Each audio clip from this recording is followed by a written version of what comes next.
சூழ்நிலையிலும் யாரையும் காயப்படுத்தாமல் பேசக்கூடிய வார்த்தை தான் வலிமையான வார்த்தைன்னு சொல்லுவாங்க. பேரறிஞர் அண்ணா அவர்கள் காஞ்சிபுரத்துல போட்டியிடுறாரு.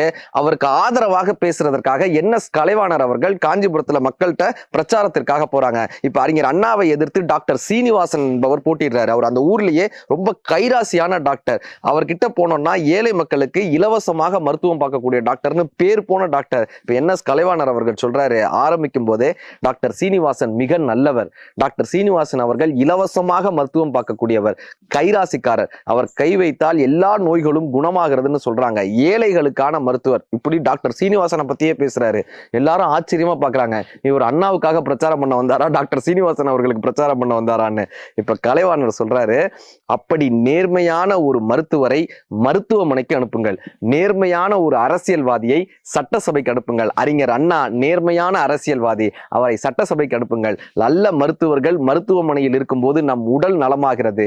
நல்ல தேசிய தலைவர்கள் சட்டசபையில் இருக்கும்போது நாடு நலமாகிறது.